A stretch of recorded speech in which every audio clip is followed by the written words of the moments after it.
traído y gracias también por esas personas a quienes este mensaje alcanza de otra manera más tarde. Amén. Amén. Bueno, muy bien, vamos a hablar hoy un poco, si lo pusiéramos esto en el lenguaje de Netflix, esto sería una secuela. Yo aprendí que precuela y secuela son cosas diferentes. Ya hablamos de 6 episodios en los que Jesús estuvo a la mesa con fariseos, con publicanos, con discípulos, con las hermanas de Lázaro, etcétera. Ya hablamos de varios episodios en los que Jesús estuvo a la mesa. Pero ya el domingo antepasado hablamos del que usted creía que era el último episodio en el que Jesús había estado sentado a la mesa, que era la última cena. Por eso le dicen última cena. Todos creemos que es el último. Sin embargo, posterior a la última cena, Jesús, usted sabe que es crucificado, pero también sabe que resucita al tercer día. Yo ya más o menos estuvimos investigando cómo es que se cuentan ese tercer día, porque hay gente que hace las cuentas y no le dan 3. Entonces ya hablamos un poco el domingo antepasado cómo es que cuentan los judíos los días. Entonces vimos que después de Jesús crucificado empezó a hacer algunas apariciones a los discípulos. No digo solo a los 12, porque en efecto se le apareció a algunos que no eran de los 12. Entonces, esas múltiples apariciones de Jesús, hubo una de ellas que de nuevo tuvo como marco central comer. Pero esta vez fue un desayuno. Esta vez fue a la madrugada, esta vez fue temprano. Así como cantábamos ahora, ¿vieron esa canción que cantábamos ahora? Temprano yo te buscaré, de madrugada. Eso, así nos pide el Señor que lo busquemos temprano, que no lo dejemos para después. Y este episodio que hoy vamos a revivir, que está en Juan 21, les voy a pedir que vayan con sus Biblias a Juan 21. Y me acompañen. Es un pasaje muy, muy hermoso que usted seguramente ha leído, y yo espero con el favor y la misericordia de Dios que hoy usted descubra algunas otras cosas que ese pasaje no le había todavía revelado. Muy bien, le decía yo que la última vez que habían cenado o comido o desayunado con Jesús antes de ser crucificado fue la última cena. Pero la última cena había terminado como con 2 ingredientes que no eran los mejores. ¿Cuáles no eran los mejores? En la última cena, recuerde usted que hubo traición. Recuerde usted que en la última cena incluso Jesús moja el pan en un dip que yo ya le conté de qué era ese dip. Yo le conté de qué estaba hecho. Moja el pan en ese dip y dice que uno de los que está ahí lo va a traicionar, y entonces les dice a los demás: ese que mojó el pan conmigo, ese que está aquí a mi lado, es el que me va a traicionar. Y después se voltea y le dice: lo que vayas a hacer, hazlo rápido, hazlo ya. Entonces ya sabe usted de quién estoy yo hablando. Judas come rápidamente y se va a concretar lo que iba a hacer, y ese es el ingrediente, uno de los ingredientes a los que yo hago referencia, que de alguna manera queda como remanente de la última cena, la traición. Pero después hay otro que los toca a los demás. Cuando Jesús se va al huerto de Getsemaní y Jesús es entregado a los gendarmes o alguaciles del sumo sacerdote, Caifás o Anás, ahí usted recuerda que los demás salen corriendo y que Jesús se queda solo. Tan rápido salen corriendo que hasta uno de ellos queda desnudo, porque hasta sus vestiduras se le caen. Entonces, no solo hay traición, sino que hay cobardía.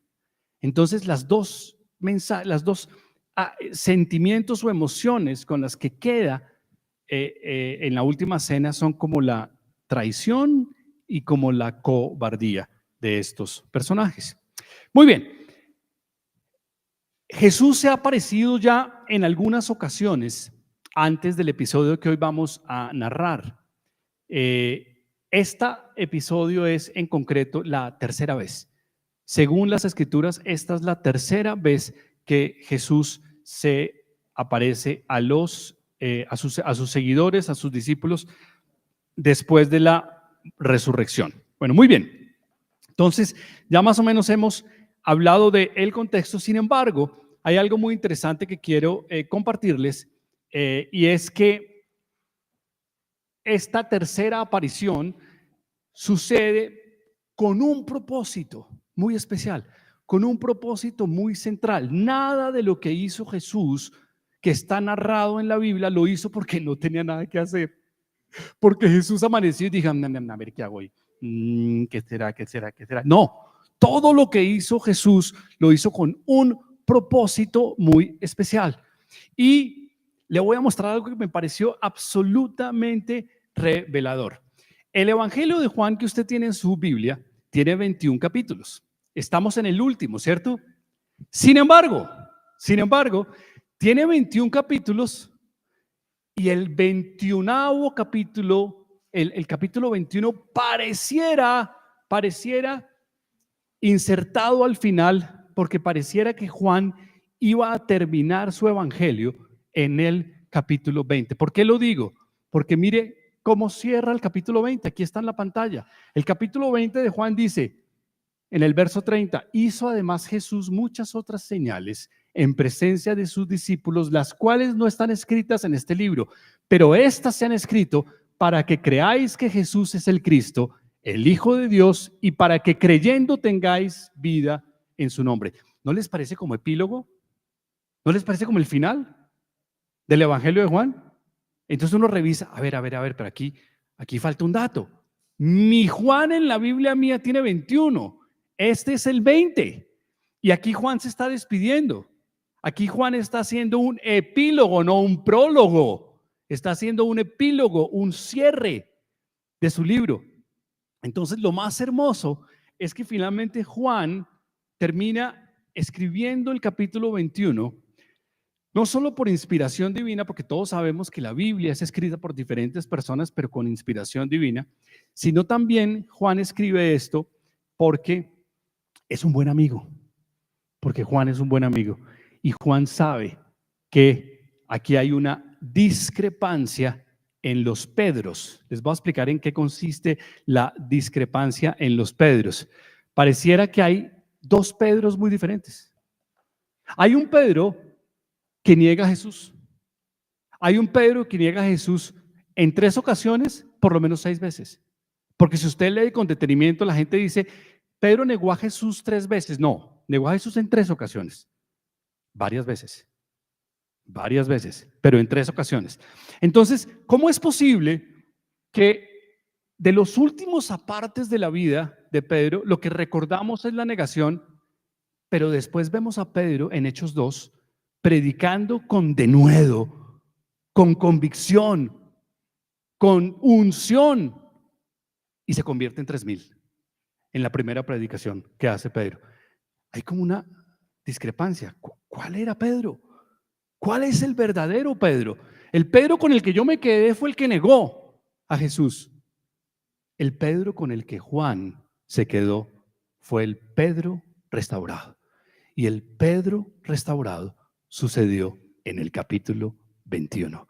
Para eso está el capítulo 21 de Juan, para llamar la atención y que no nos quedemos con la narrativa de un Pedro que solamente negó y fue cobarde, sino que nos quedemos con la convicción del Pedro que fue restaurado, que fue restituido a su posición de liderazgo. Bueno, muy bien. Entonces, habiendo dicho esto, ahora sí vamos a sentir que las fichas encajan. Ya entendimos por qué Pedro es esa figura predominante e importante en la iglesia de los primeros días. ¿Por qué recibió ese encargo, esa comisión, esa tarea tan importante? Hoy vamos a entenderlo al leer con detenimiento el capítulo 21 de Juan. Entonces, les voy a pedir que vayan conmigo al capítulo 21 de Juan y vamos a ir leyéndolo. Aquí en pantalla tienen los versos del 1 al 5 y vamos a ir saltando de 5 en 5. Dice, después de esto, Jesús se manifestó otra vez a sus discípulos junto al mar de Tiberias. Y se manifestó de esta manera. Estaban juntos Simón Pedro, A ver, vamos a contar. Estaban juntos Simón Pedro, Tomás, llamado el Dídimo, Natanael, el de Caná, los hijos de Zebedeo, o sea, Juan y Santiago. Ahí van 5. Y después dice, y 2 más. O sea, había, ¿cuánto da 5 más 2? 7, gracias. Había 7. Y en el verso 3 dice, Simón Pedro les dijo, voy a pescar. Ellos le dijeron, vamos nosotros también contigo. Fueron y entraron en una barca y aquella noche no pescaron nada. Cuando ya iba amaneciendo, se presentó Jesús en la playa, mas los discípulos no sabían que era Jesús. Y les dijo, hijitos, ¿tenéis algo de comer? Y le respondieron, no. Él les dijo, echad la red a la derecha de la barca y hallaréis. Entonces la echaron y ya no la podían sacar por la gran cantidad de peces. Entonces aquel discípulo a quien Jesús amaba dijo a Pedro, Él es el Señor. Es el Señor. Simón Pedro, cuando oyó que era el Señor, se ciñó la ropa porque se había despojado de ella y se echó al mar. Y los otros discípulos vinieron con la barca arrastrando la red de peces, pues no distaban de tierra sino como 200 codos. Al descender a tierra, vieron brasas puestas y un pez encima de ellas y pan. Y Jesús les dijo, traed de los peces que acabáis de pescar. Subió Simón Pedro y sacó la red a tierra llena de grandes peces, 153. Y aun siendo tantos, la red no se rompió. Les dijo pues, venid, comed. Y ninguno de los discípulos se atrevía a preguntarle, ¿tú quién eres? Sabiendo que era el Señor. Y vino pues Jesús y tomó el pan y les dio, y asimismo del pescado. Esta era ya la tercera vez que Jesús se manifestaba a sus discípulos después de haber resucitado de los muertos. Cuando hubieron comido, Jesús dijo a Simón Pedro, Simón hijo de Jonás, ¿me amas más que estos? Le respondió, sí, Señor, tú sabes que te amo. Y él le dijo, apacienta mis corderos. Volvió a decirle la segunda vez, Simón, hijo de Jonás, ¿me amas? Pedro le respondió, sí, Señor, tú sabes que te amo. Y le dijo, pastorea mis ovejas. Le dijo la tercera vez, Simón, hijo de Jonás, ¿me amas? Pedro se entristeció que le dijese la tercera vez, ¿me amas? Y le respondió, Señor, tú lo sabes todo. Tú sabes que te amo. Jesús le dijo, apacienta mis ovejas. De cierto te digo, cuando eras más joven, te ceñías e ibas a donde querías, mas cuando ya seas viejo, extenderás tus manos y te ceñirá otro, y te llevará a donde no quieras. Esto dijo, dando a entender con qué muerte habría de glorificar a Dios. Y dicho esto, añadió, sígueme. Muy bien. Entonces, aquí hay una cantidad de cosas que habíamos oído y leído alguna vez y hoy vamos a tratar de desmenuzar y de entender algunos apartes muy importantes de este desayuno. Muy bien. El pasaje comienza, ya saben ustedes, Jesús está resucitado y ya se está apareciendo a los apóstoles o a los discípulos. Pero acuérdense que Jesús está ya con un cuerpo glorificado. Y ese cuerpo glorificado no es un cuerpo que fácilmente los que estamos acá con este cuerpo no glorificado, con este cuerpo antes de ser glorificado, lo podamos reconocer con facilidad. ¿Por qué digo que no lo podemos reconocer con facilidad? ¿Se acuerda usted que cuando corrieron al sepulcro, María Magdalena encontró el sepulcro vacío, después se volteó y encontró a un hombre y lo confundió con un jardinero? ¿Se acuerda usted? ¿Y cuándo fue que lo reconoció? Cuando el supuesto jardinero le habló y ella le dijo, Raboni, y ahí lo reconoció. Por sus palabras, por sus dichos lo reconoció. No por su aspecto, no por su aspecto. Usted estará diciendo, ¿será que Jesús lucía después de glorificado como un jardinero? No, no. María Magdalena, al no tener un cuerpo glorificado, no tenía la capacidad de reconocer a Jesús con su cuerpo glorificado. ¿Estamos claros? También usted se acordará un pasaje que todos leímos hace muchos años. ¿Se acuerda del pasaje del camino a Emaús que está en Lucas?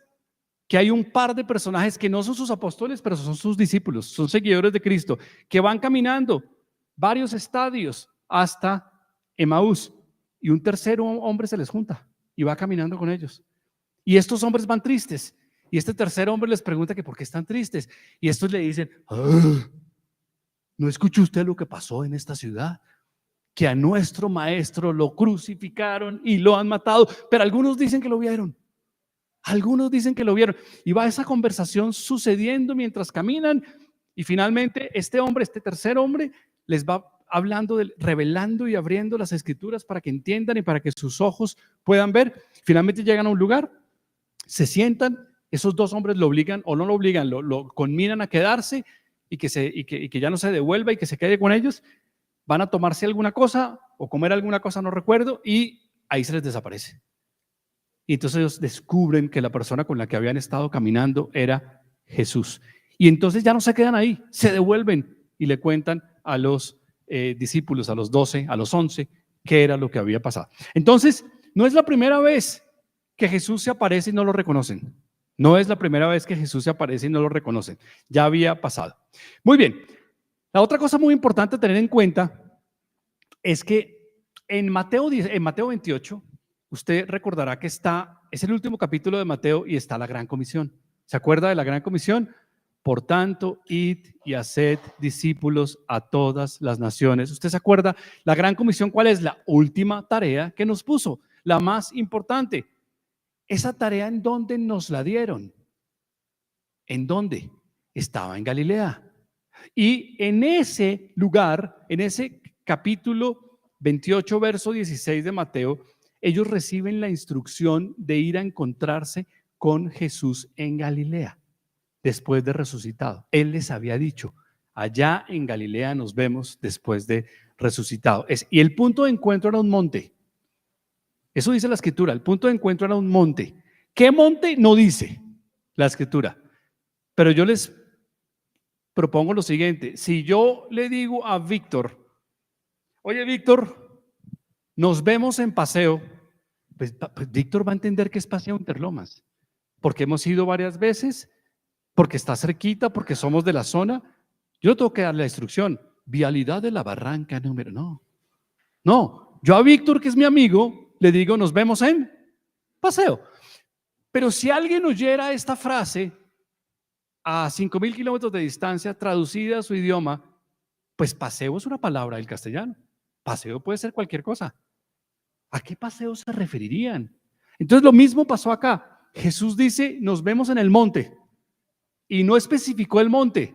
Ergo, era obvio. Era obvio cuál monte era. Yo no sé, yo no estaba ahí. Yo no sé cuál monte era. Algunos teólogos dicen que era el mismo monte donde Jesús pronuncia el sermón del monte. No lo dice la Escritura. Puede ser. Pero Jesús fue claro en decir, nos vemos en el monte, en Galilea. Muy bien. Entonces, a mí me da la impresión de que el pasaje empieza, y estos no están en el monte, están en el lago de Galilea pescando. Luego, da la impresión de que no estaban propiamente dicho haciendo caso. Porque si habían de encontrarse en un monte y estaban en el lago, pues un lago y un monte no son tan parecidos. Entonces, preste atención a eso. Además, hay otro detalle. ¿Estaban los 11 o estaban 7? ¿Cuántos estaban? 7. Nosotros ya sabemos que uno caput, ¿no? Y de una forma fea, ¿no? Las vísceras así tiradas en el piso, dice la Escritura. Bueno, ese ya está fuera. Pero quedan 11. ¿Por qué no están 11? ¿Por qué están 7? Precisamente porque empiezan a desmotivarse y a dispersarse. El desánimo, la falta de fe.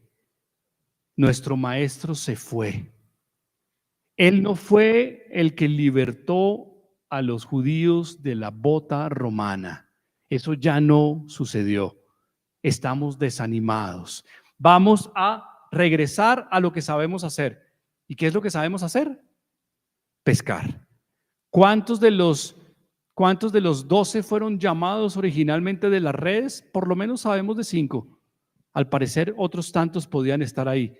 El único que sí sabemos que no era pescador y estaba ahí de metiche es Tomás. Pero Tomás tenía que estar. Tomás tenía que estar porque ya se había aparecido Jesús y no estaba él. Y ya le habían contado. Y ya le habían contado. Él ya se había perdido una. Y entonces Tomás dijo, yo ya me le pego aquí a los líderes porque yo ya me perdí de una aparición. Yo ya me voy para donde, yo no sé pescar, pero yo me voy con estos para donde estos vayan, porque a estos se les va a volver a aparecer. Entonces, por eso estaban estos 7, estaban desmotivados, estaban un poco sin rumbo, un poco frustrados. Muy bien, entonces en este contexto, la pregunta es, ¿dónde estarían los otros 4? ¿Será que los otros 4 sí estaban en el monte? No lo sabemos, no lo sabemos. Pero el hecho es que en este contexto, estos 7 pescando en el lago de Galilea, está sucediendo esto.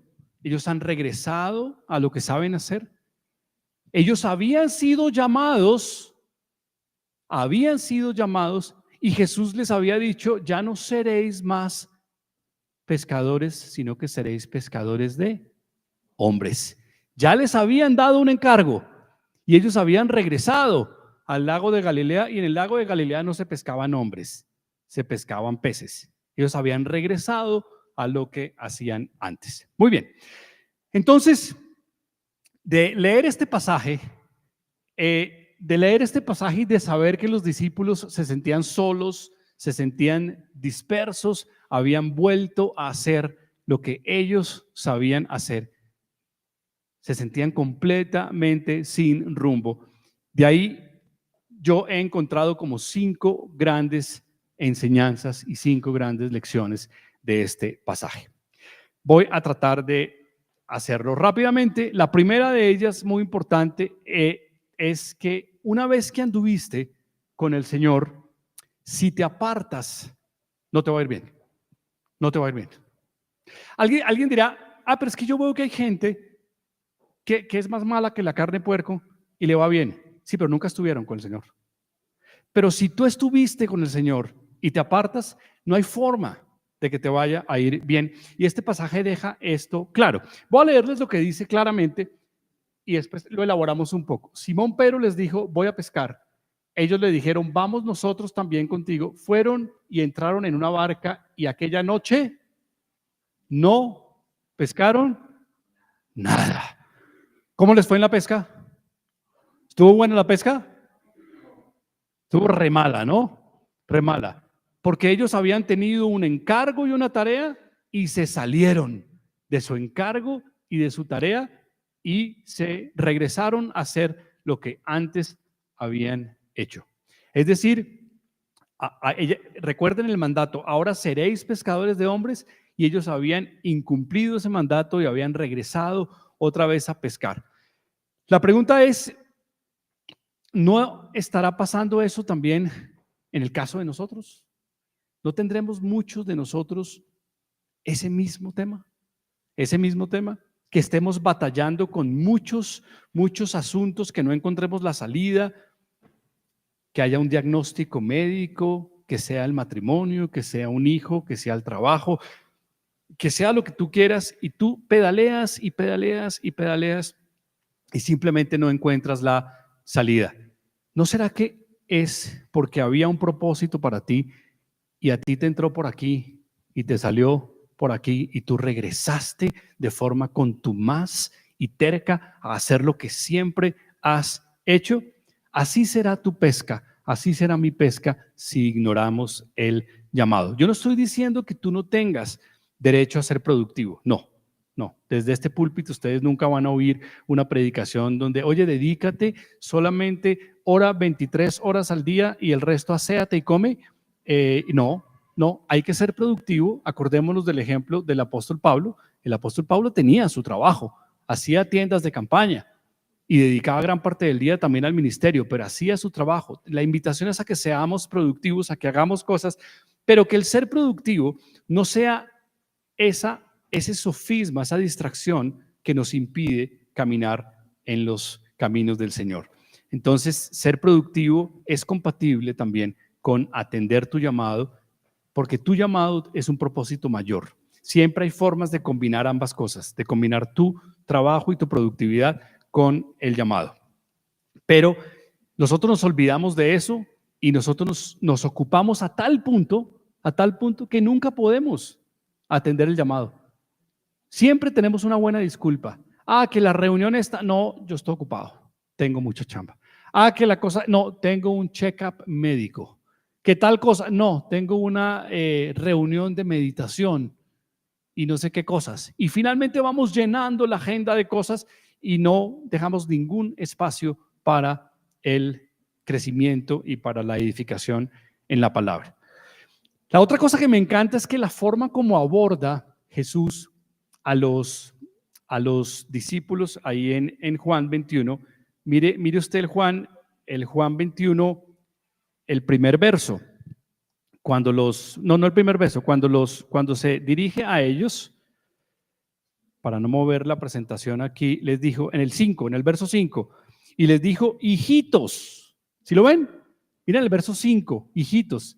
Imagínense ustedes un supuesto desconocido, porque ellos no lo conocen, no lo reconocieron, que se aproxime y les diga, hijitos, chavos. Esa es una forma muy cariñosa, muy coloquial, muy cercana de dirigirse a ellos. Ahí Jesús les estaba dando una pista, ¿o no? Les estaba dando una pista de quién era. Les estaba tirando en béisbol, una bola fácil, ¿sí? Entonces, a pesar de eso, esos hijitos no lo vieron, pero Jesús se les acercó con esa calidez y ese amor porque sabía que ellos estaban siendo vulnerables, que ellos estaban frustrados, que estaban desorientados, que habían regresado a sus andanzas, que otra vez querían simplemente pescar.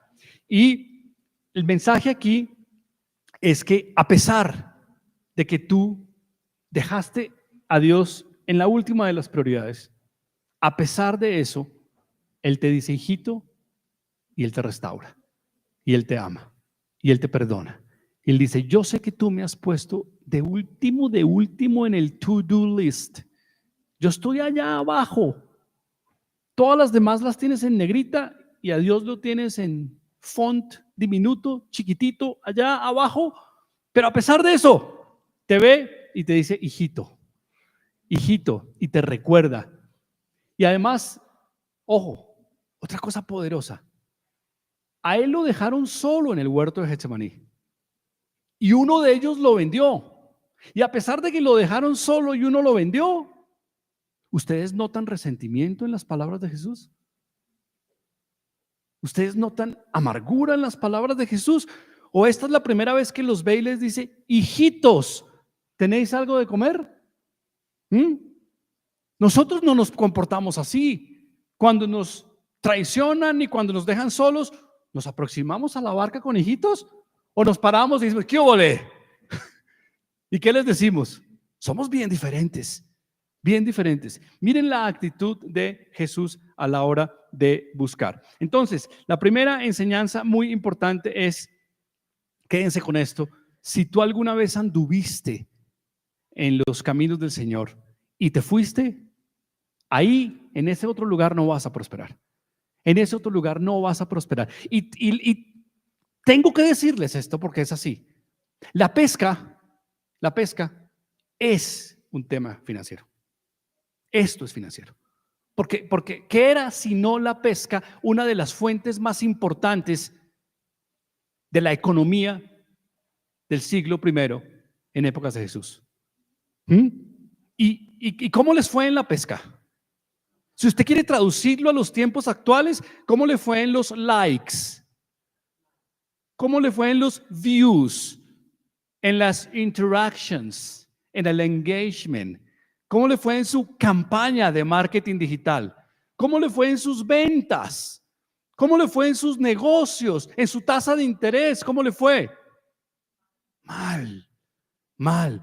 porque estuvo una vez, escuchó el encargo y usted se apartó a sus andanzas. Bien, segunda gran enseñanza, muy importante. Esta es muy hermosa. Esta es muy hermosa. A mí, yo no sé, todos tenemos personajes favoritos en la Biblia. A mí me gusta Pedro. A mí me gusta Pedro porque se parece a mí. Es impulsivo.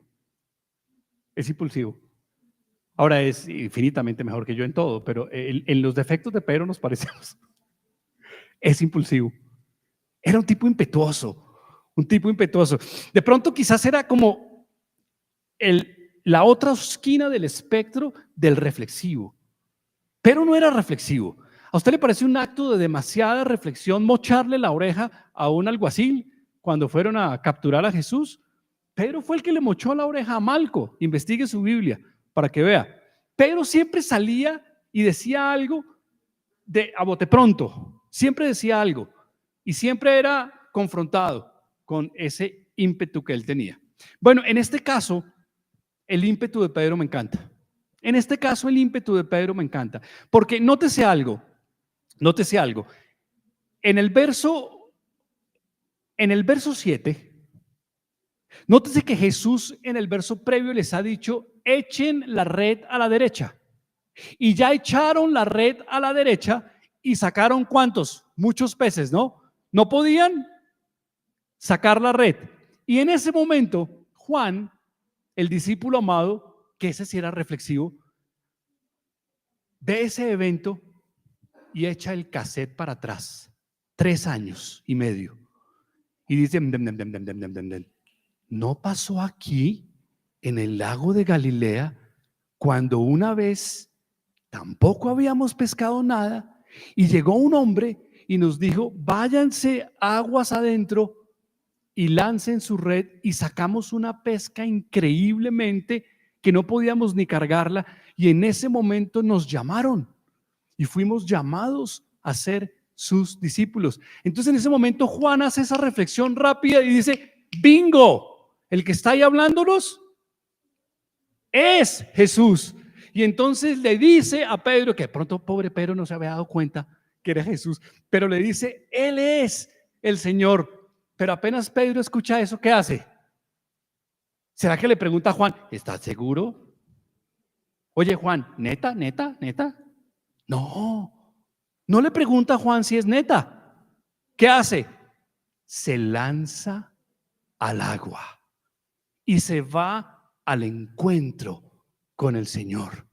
Esa forma de volver al Señor sin ambajes, sin preocuparse de que los otros opinen, es lo que me parece absolutamente hermoso. Si tú reconoces la voz de tu Señor, corre a su encuentro. Y aquí dice, entonces aquel discípulo a quien Jesús amaba dijo a Pedro, es el Señor. Simón Pedro, cuando oyó que era el Señor, se ciñó la ropa porque se había despojado de ella y se echó al mar. ¿Por qué esta actitud yo la quiero hoy rescatar? Porque en realidad nos pasa todo el tiempo, o muchas veces, que nosotros también escuchamos y reconocemos la voz de Dios en nuestras vidas. Les voy a refrescar la memoria. Cuando uno tiene un hijo y uno está cargando a su hijo por primera vez, si usted ahí no está viendo la mano de Dios, usted está ciego. Si usted se sienta un día a su mesa y se da cuenta que en su mesa hay comida, y usted no encuentra y desconoce la voz de Dios, usted está ciego.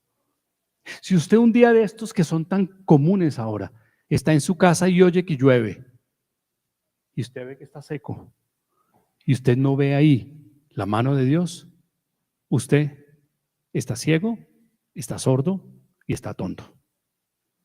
Todos tenemos múltiples momentos donde la voz de Dios es clara, es directa.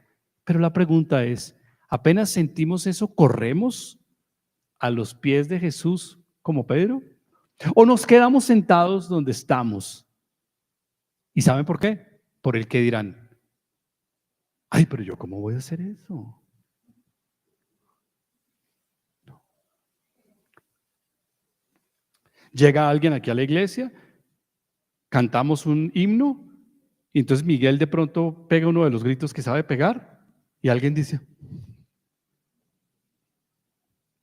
qué intenso, qué horror. Lo mismo que debían estar opinando los que estaban en el barco cuando Pedro, porque se lo voy a poner más coloquial, estaba sin ropa. Pedro estaba sin ropa, estaba en pelotas. Y se ciñó la ropa y se tiró al agua. Los otros debieron quedarse mirando. ¿Para dónde vas tan afanado? ¿Qué onda, Pedro? Saquemos primero los peces y después llegamos y los saludamos. No, Pedro no esperó. Pedro dijo, si ese es el Señor, yo voy de frente, corriendo a su encuentro. Me cuestionó mucho esto, me confrontó mucho esto. ¿Cuántas veces nosotros estamos medidos por el que dirán, por el no tengo tiempo, por el así estoy bien? Y nos limitamos, nos constreñimos y nos evitamos la posibilidad de correr al encuentro del Señor. Tercero, muy importante, con tu poco Él hace mucho. Esto me pareció muy poderoso en este verso. Miren, se los voy a leer. Al descender a tierra, vieron las brasas puestas y un pez encima de ellas y pan. Y en el 10 dice, Jesús les dijo, traed de los peces que acabáis de pescar.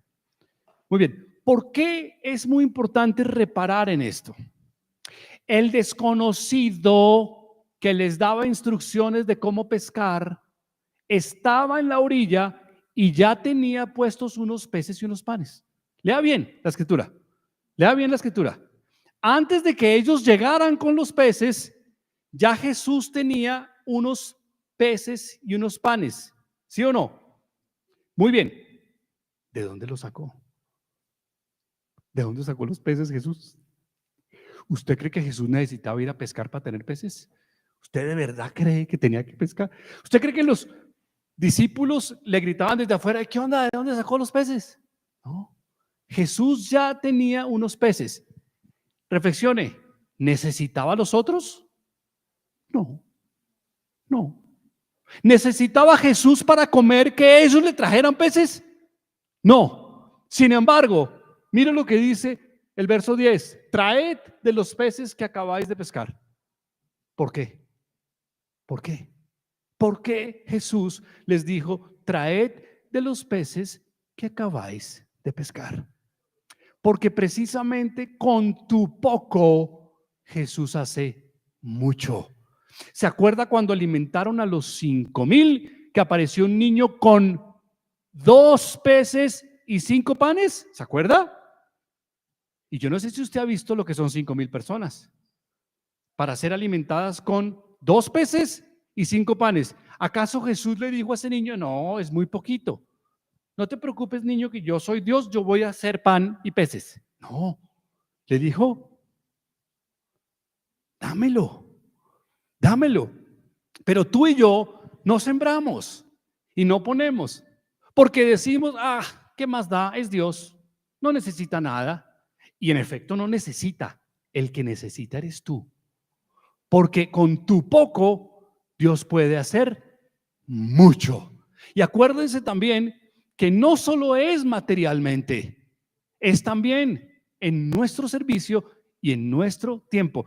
Invito a que reflexione y recuerde la alimentación de los 5,000. En la alimentación de los 5,000, ¿qué diferencia de milagro hay entre producir la comida de 5,000 personas y que de una vez hubiera quedado la ración en el regazo de cada quien? Da lo mismo, es un milagro. Pero ¿qué hizo Jesús? Jesús produjo, creó sobrenaturalmente los peces y los panes y le tocó a los discípulos distribuirlos, ¿o no? No es que se los dijo y apareció en el regazo de cada quien, no. Cada uno de los discípulos tenía que venir y era una subida, era una montaña. Si usted lee con detalle, estaban a la orilla del lago de Galilea y había una montaña, ¿sí? Y entonces los discípulos tuvieron que hacer la 5K o la 10K de subir. ¿Por qué? Porque Jesús los quería comprometidos. O sea, Él sí provee, Él sí hace el milagro sobrenatural, pero tú muévete, haz. No solo pon y siembra, no importa que sea poco, con tu poco Jesús puede hacer mucho, pero también pon tu esfuerzo, también pon tu sacrificio y tu compromiso. Eso es muy importante, eso es muy importante en este pasaje. Muy bien. Es importante también que veamos la cuarta, porque ya hicieron algunos cara de hambre y sueño. La cuarta muy importante es Jesús restaura en público. Es decir, lo que en público se hace, en público se deshace. Fíjense un segundo algo. Cuando Pedro niega a Jesús, no lo niega en privado, delante de una persona, lo niega en público. Lo niega en el patio del lugar donde están los sumos sacerdotes, calentándose las manos en las brasas, y una mujer, una sierva, lo reconoce, y lo reconoce por su acento, porque los galileos hablaban diferente, y le dice: ¿no eras tú uno de esos que andaba con él? Yo no era, pero eso que hizo fue público, Por eso Jesús venía hoy a también reconocer públicamente. Pero nótense algo, es que a mí me pone la piel de gallina imaginar esto. En la Escritura solo hay dos lugares donde un fuego se prende con este tipo de carbones. Solo hay dos lugares en la Escritura. Uno es en el patio del sumo sacerdote, cuando Jesús está siendo juzgado y Pedro lo niega. Ahí se están calentando las manos en unos carbones que han prendido, este tipo de carbón.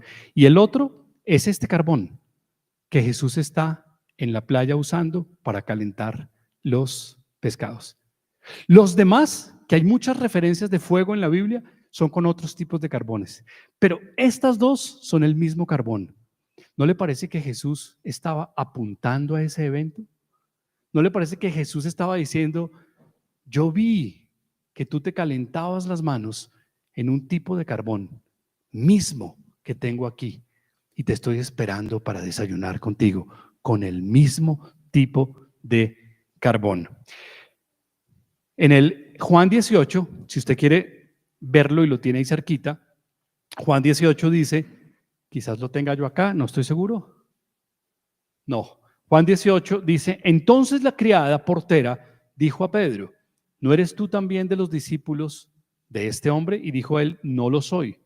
Y estaban en pie los siervos y los alguaciles que habían encendido un fuego. Ese encendido un fuego, en la traducción original en el griego, ese tipo de fuego solo vuelve a aparecer en Juan 21, cuando Jesús los invita a desayunar. Encendiendo un fuego porque hacía frío y se calentaban, y también con ellos estaba Pedro en pie calentándose. Y ese mismo aparece aquí en el verso 9. En el verso 9 de Juan 21 dice: al descender a tierra vieron brasas puestas y un pez encima de ellas y pan. Entonces era una clara reminiscencia, recuerdo de lo que había hecho Juan al negar a Cristo en el patio de Caifás. Muy bien. ¿En cuántas ocasiones negó Pedro a Cristo? 3 ocasiones, ¿cierto? ¿Cuántas ocasiones entonces tiene que usar Jesús para reafirmar la fe y para restaurar a Pedro? 3. Entonces vamos a ver exactamente lo que Jesús hace acá, pero creo que esto se cuatrapeó.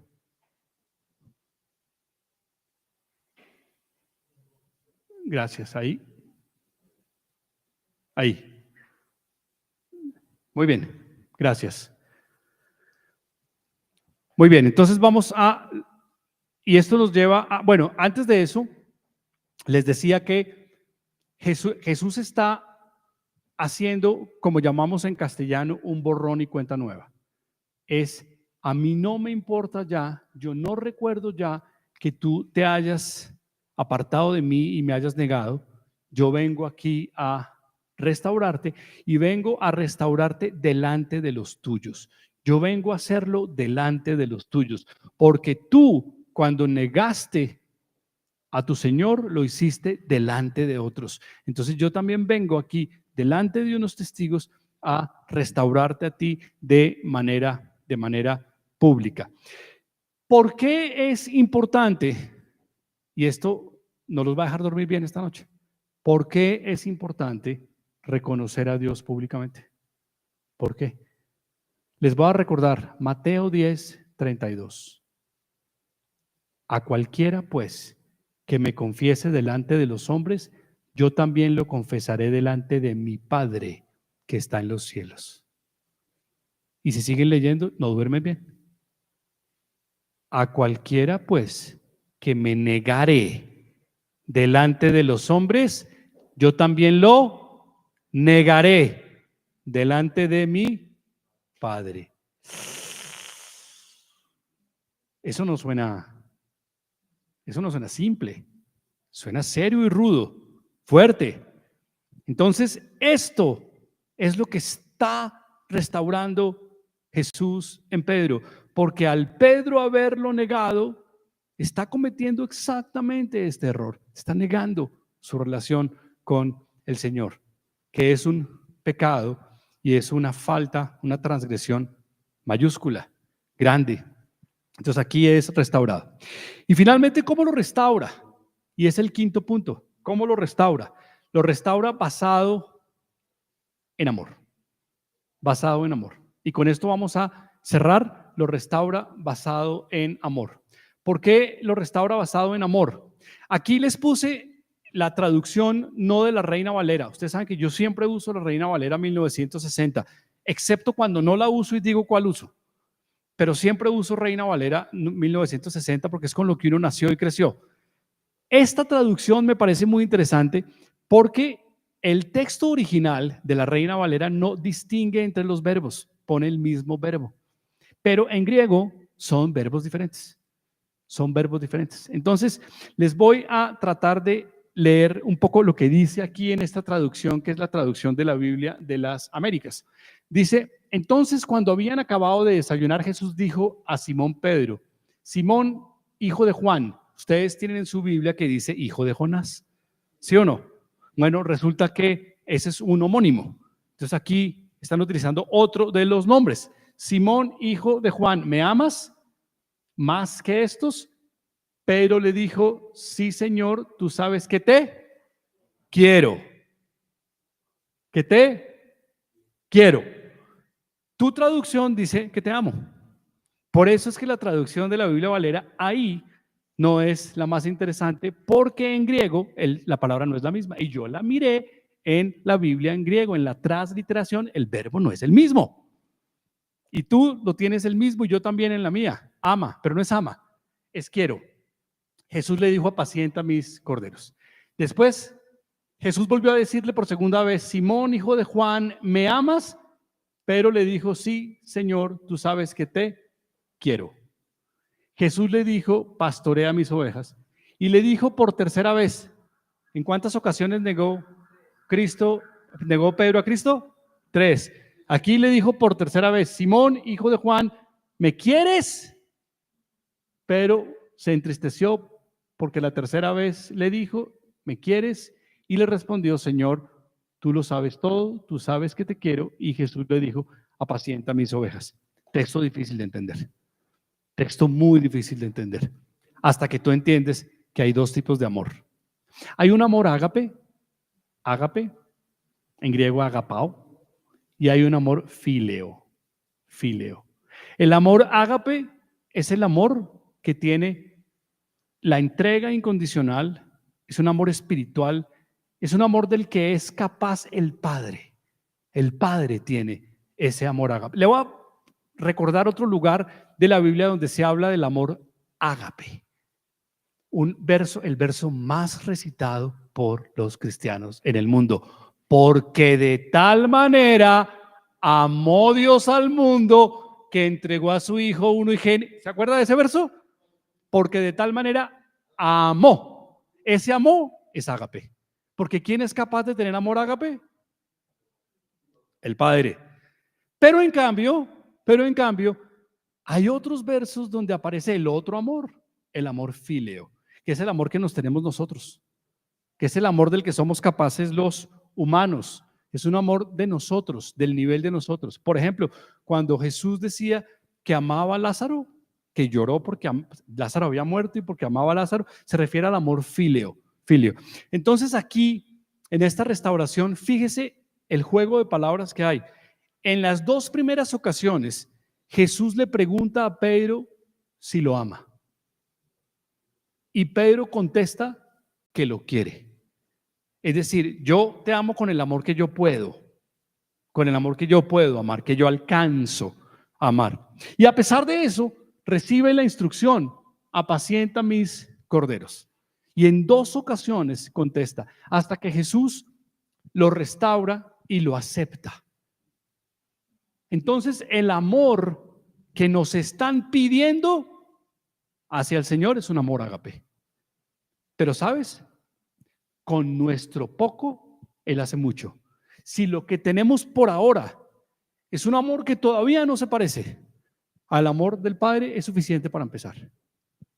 Pero la cota, el estándar, la demanda, la exigencia es que lleguemos a tener ese amor.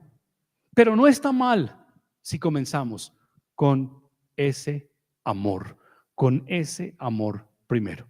Entonces, quiero un poquito cerrar reconstruyendo un poco lo que aquí hemos dicho. Lo primero que vimos, la primera gran enseñanza que vimos es que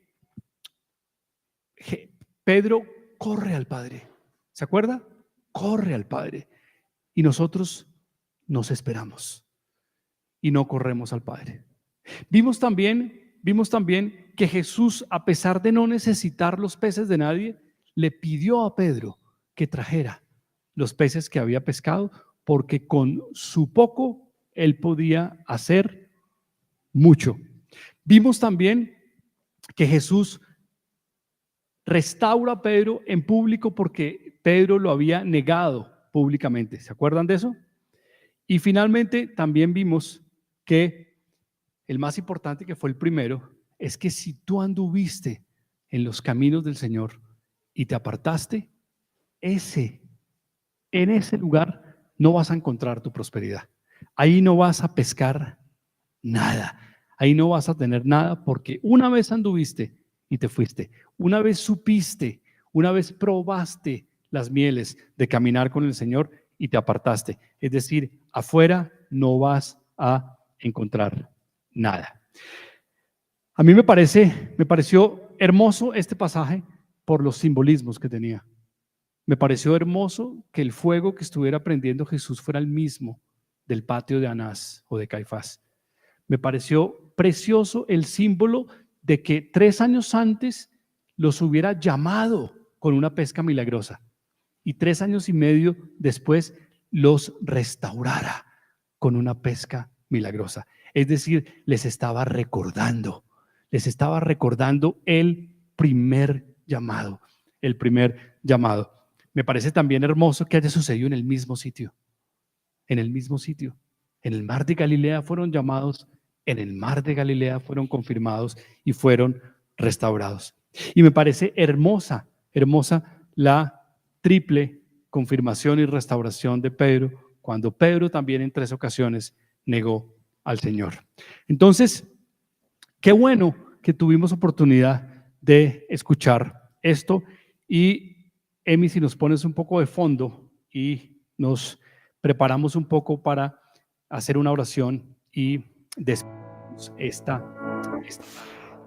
Yo te voy a pedir que donde sea que estés, inclines tu rostro y te recuerdes y te trates de imaginar que hubieras estado tú ahí, en el mar de Galilea, un día, pescando toda la noche, tirando la red a un lado y tirando la red a otra, haciendo todas las cosas que en tu fuerza y capacidad como experto pescador sabías hacer, y nada funcionaba. La red regresaba a tu barco todos los días y en todas las ocasiones regresaba vacía. Hasta que un hombre desde la orilla te dice: hijito, ¿cuánto pesas agarrado? Y tú le dices: nada. Y tú reconoces su voz y él te dice: tira la red a la derecha. Y la cantidad de peces que hay a la derecha es inconmensurable. Bueno, alguien nos contó, eran 153. Inconmensurable cantidad de peces. Y ahí en ese momento reconoces que es mi Salvador y te echas al agua y corres a su encuentro y abrazas y te postras a sus pies. Le dices: Señor, te negué innumerables veces, te puse de último innumerables veces, y a pesar de eso tú llegas acá a restaurarme. Gracias, Padre. Gracias, Señor. Gracias, Señor, porque hoy entiendo que si esta red llena de peces, tú eres la explicación, tú eres la única causa. Gracias, Señor, porque yo acepto que te he negado, pero también reconozco que mi corazón clama por ti. Y reconozco que hoy quiero hacerte mi prioridad. Y quiero darte las gracias por la restauración. Y quiero recordar que he de confesar tu nombre de forma pública, porque así tú dirás mi nombre al Padre. Gracias, Señor, por esta palabra. Gracias, Señor, por esas enseñanzas que nos dejaste antes de partir. Perdónanos todas las veces que las ignoramos, las desconocimos, pero haz que se mantenga el fuego de esa palabra en nuestro corazón. Durante esta semana, haz que corramos a ti, Señor. Durante esta semana comienza, permite que sembremos para que con nuestro poco tú actúes. Durante esta semana que comienza, permite que nosotros decimos con la boca, como dice Romanos, para tener salvación. Y finalmente, y más importante aún, Señor, en esta semana que comienza, permítenos amarte, permítenos entenderte con ese amor que tú has tenido por nosotros. Gracias, Señor. Gracias por la palabra y gracias por tu perdón. Amén. Quiero que ahora te pongas de pie. Quiero que ahora te pongas de pie.